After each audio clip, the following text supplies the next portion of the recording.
Hi మిత్రులరా, నేను ఈరోజు కాన్సెప్ట్ షూట్ చేశాను. Kumaraswamy temple opposite Vinayak temple. ఇది అటు సైడు ఇటు సైడ్ పోతే పైన మనకు కుమారస్వామి టెంపుల్ ఉంది. ఇక్కడ మీకు ఇక్కడ పైన కుమారస్వామి టెంపుల్ ఉంది. అక్కడ లోపల వెళ్ళి నేను మొత్తం షూట్ చేశాను. అంటే లోపల రెండు స్ట్రక్చర్లు ఉన్నాయి. 2000 సంవత్సరాల క్రితం కట్టిన స్ట్రక్చర్ లోపల గర్భగుడి కిందకి వస్తుంది.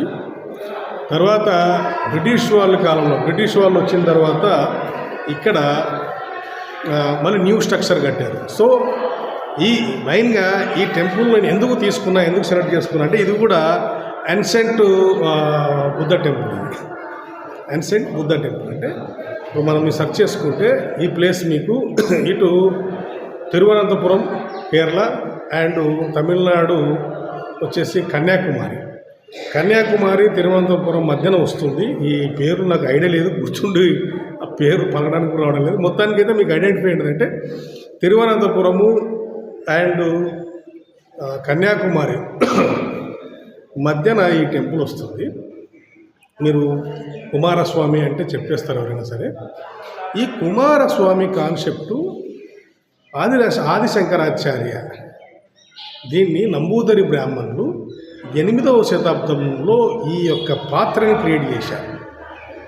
ఈ యొక్క పాత్రని క్రియేట్ చేశారంటే 8వ శతాబ్దంలో పుట్టిన న్యూ క్రియేటివ్ కుమారస్వామి విష్ణువు and Brahma and Shiva and Skanda. బాగుంటుంది. కుమార, విష్ణు, బ్రహ్మ, శివ, స్కంద. ఈ యొక్క పేర్లని కనిపెట్టింది ఆదిశంకరాచార్య తర్వాత ఈ పేర్లు కంటిన్యూ అయ్యాయి. మీరు చరిత్రలో ఎంక్వైరీ చేసుకోండి. నా మీద వీలైతే మీరు కేసు కూడా పెట్టుకోండి, నేను క్లారిటీ ఇస్తున్నాను. ఇది చారిత్రక నిజాలు. ఎందుకంటే కుమారస్వామి పాత్ర 8వ శతాబ్దం ఆదిశంకరాచార్య నుంచి మొదలయ్యింది. ఈ శివుడు పేర్లు అనేది పూర్వం లేవు, అలాగే విష్ణు అనే పేర్లు పూర్వం లేవు, అలాగే బ్రహ్మ అనేది పేర్లు పూర్వం లేవు. ఇవన్నీ 8వ శతాబ్దం ద్వారానే పేర్లు. 5 పాత్రలు ఇంకో పేరు గుర్తురావాలని 6 చెప్తారు, కానీ నాకున్న 5 పేర్లు ఈ యొక్క ఆదిశంకరాచార్య ద్వారా వచ్చాయి. ఈ యొక్క టెంపుల్ వచ్చేసి పూర్తి లోపల వచ్చేసి ఈ యొక్క బౌద్ధ ప్రాపర్టీ, బౌద్ధ వారసత్వాన్ని వీళ్ళు దీన్ని కుమారస్వామిగా మార్చారు. ఇది క్లారిటీ.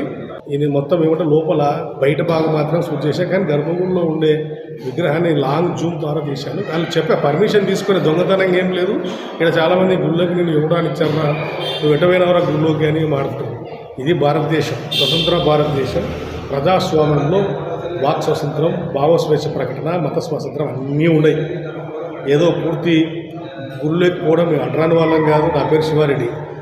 గుళ్ళోకి పోవచ్చు అన్నీ అన్నమంతస్తుని కాదు. ఈ దేశం మూలవాసిని, అలాగే హిందూ మతం నుంచి బౌద్ధానికి వచ్చిన వాళ్ళు, ఏదో విదేశ మతాల్లోకి పోయిన వాడిని కాదు. నాకు పూర్వమైన హక్కులు ఉన్నాయి, ప్రశ్నించే రైట్స్ నాకు ఉన్నాయి. ఒకవేళ తప్పు నాది ఉంటే నా మీద లీగల్ యాక్షన్ తీసుకోవచ్చు. సో ఈ ప్రాపర్టీలు, ఈ యొక్క పేర్లు ఆదిశంకరాచార్యులు ద్వారా వచ్చాయి. కుమారస్వామి గురించి ఇంకా మనము కేరళ ఎంటర్ అవుతున్నాను. కేరళ వెళ్ళిపోతే ఎక్కువ శాతం తమిళనాడులో కుమారస్వామి టెంపుల్స్ ఎక్కువ ఎంటర్ అవుతాయి. అసలు మీకు ఎన్సెంట్ అంటే మేము మామూలు కుమారస్వామి టెంపుల్, అన్సెంట్ అంటే ఈ యొక్క యునెస్కో ప్రాపర్టీస్ అంటే ప్రపంచ వారసత్వం కిందకి వస్తాయి ఈ టెంపుల్స్. ఇవి నేను షూట్ చేసి మీకు చెప్తాను. బౌద్ధం కోసం నా అన్వేషణలో భాగంగా నేను తమిళనాడు నుండి కేరళకి ఎంటర్ అవుతున్న మధ్యలో ఈ టెంపుల్ షూట్ చేశాను. ఇది చారిత్రకమైనది. చూడండి, డౌట్స్ తెలుసుకోండి, చారిత్రక విషయాలు తెలియనివి తెలుసుకోండి. అలాగే ఇంకా మీరు నాకు తెలియనివి ఉన్నప్పుడు మీరు చెప్పండి. ఓకేనా? Thank you. జై భీమ్, జై భారత్, నమో బుద్ధ.